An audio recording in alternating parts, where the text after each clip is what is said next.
Hello friends, போன வீடியோவில் நம்ம கொஞ்சோண்டு ஒரு 5 பாயிண்ட் ஆஃப் RCM சர்வீசஸ் பார்த்தோம்.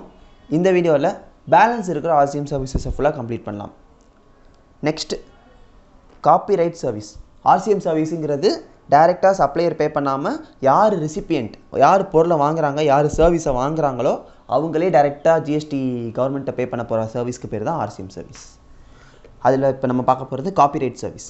காப்பிரைட் சர்வீஸ், காப்பிரைட் அப்படின்னா என்ன அப்படின்னு பார்த்தீங்கன்னா, ஒரு ஆத்தர் ஒரு புக்கை எழுதுறாரு. அந்த புக்கை எழுதி அவரே வச்சுக்கிட்டால் யூஸ் கிடையாது, அதை விற்கணும். அவராக போய் விற்கணும்னு நினச்சா கஷ்டம். ஏன்னா அவருக்கு அந்த அளவுக்கு பப்ளிக்கு தெரியாது, இல்லை பப்ளிஷ் பண்ணுற அளவுக்கு அவர்கிட்ட ஃபைனான்ஸ் இல்லை.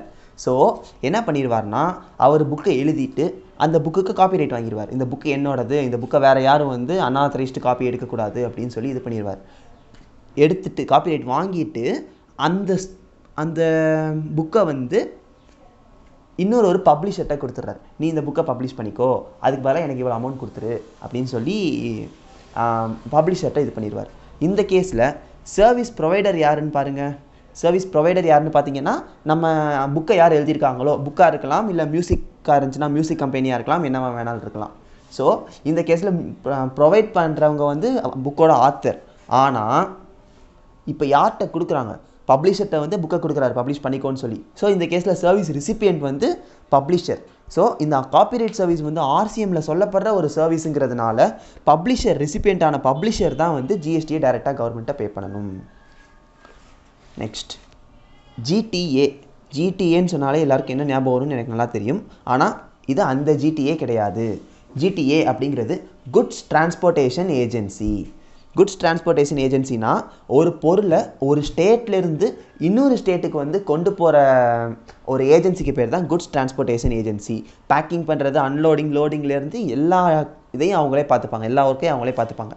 அந்த ஜிடிஏ சர்வீசஸை ஒரு ஃபேக்ட்ரியோ இல்லை ஒரு கோஆப்ரேட்டிவ் சொசைட்டியோ இல்லை ஏதோ ஒரு person, body corporate, partnership firm, casual taxable person, யாராக வேணாலும் இருக்கட்டும், இந்த குட்ஸ் டிரான்ஸ்போர்ட்டேஷன் ஏஜென்சிகிட்ட ஒரு சர்வீஸை ரிசீவ் பண்ணுறாங்க அப்படின்னு பார்த்தீங்கன்னா, அந்த சர்வீசஸ்க்கு ஜிடிஏ சப்ளையரான அவங்க ஜிஎஸ்டி கட்டக்கூடாது.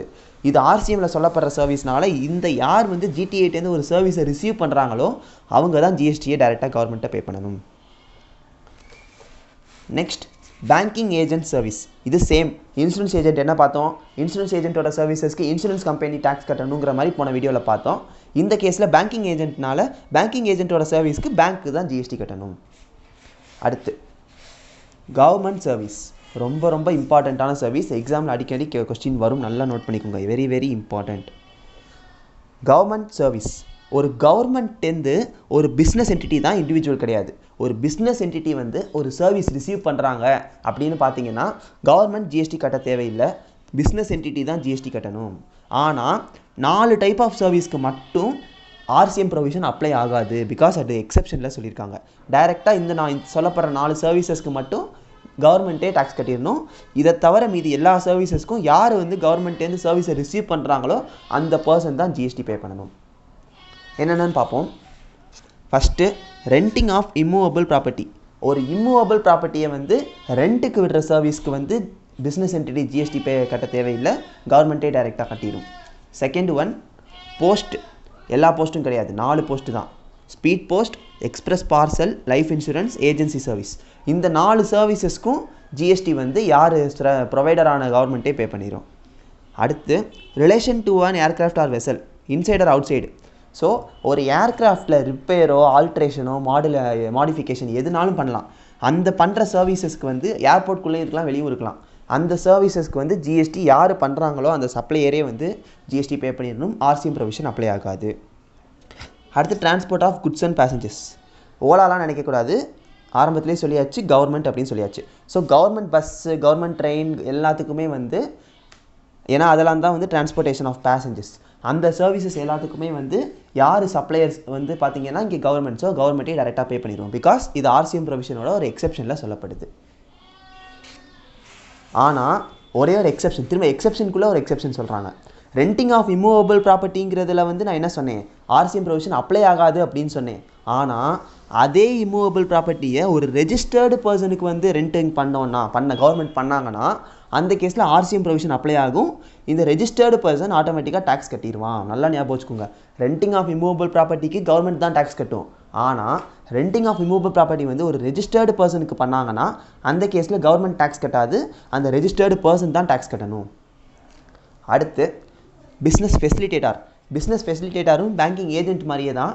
ஒரு பிஸ்னஸ் பேங்க்குக்கும் ஒரு கஸ்டமருக்கும் ஒரு கான்ட்ராக்டை உருவாக்கி கொடுக்குற ஏஜென்ட்டுக்கு பேர் தான் பிஸ்னஸ் ஃபெசிலிட்டேட்டர். உங்களுக்கு நிறைய கால்ஸ் வரும், இந்த மாதிரி எங்கள் பேங்க்கில் டெபாசிட் வச்சுக்கோங்க, எங்கள் பேங்க்கில் லோன் வாங்கிக்கோங்க அப்படின்னு சொன்னால் என்ன அர்த்தம்? நமக்கும் பேங்க்குக்கும் சம்மந்தம் கிடையாது. ஆனால் லோன் வாங்கிட்டால் நமக்கும் பேங்க்குக்கும் சம்மந்தம் ஆகும். ஒரு பிஸ்னஸை ஃபெசிலிட்டேட் பண்ணுது. அந்த பிஸ்னஸ் ஃபெசிலிட்டேட்டருங்கிறது வந்து பேங்கிங்கோட எம்ப்ளாயி கிடையாது, கமிஷனுக்கு ஒர்க் பண்ணுற ஆளுங்க தான். ஸோ அவங்க சர்வீசஸ்க்கு வந்து அவங்க ஜிஎஸ்டி கட்ட தேவையில்லை. பேங்கிங் இன்ஸ்டியூஷன் தான் டைரெக்டாக ஆர்சிஎம் ப்ரொவிஷன் படி ஜிஎஸ்டி கட்டணும். Business correspondent. பிஸ்னஸ் கரஸ்பாண்டன்ட்டும் வந்து agent of business correspondent. Business கரஸ்பாண்டன்ட்டுங்கிறவர் வந்து ஒரு பிஸ்னஸை உருவாக்கி கொடுக்குறவர் தான் பிஸ்னஸ் கரஸ்பாண்டன்ட்.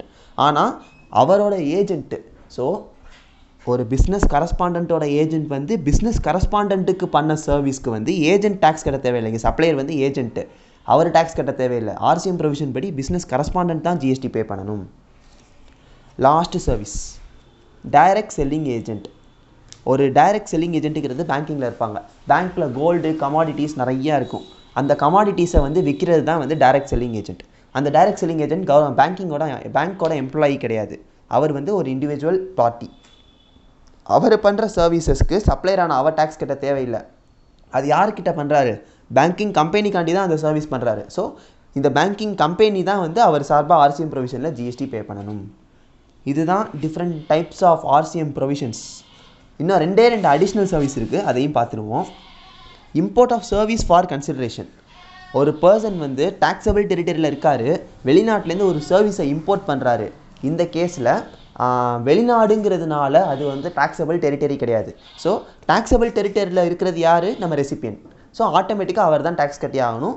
ரெசிபியன்ட் டேக்ஸ் கட்டுறதுனால இதை வந்து ஆர்சிஎம் ப்ரொவிஷனுக்குள்ளே சொல்லப்படுறாங்க. தென்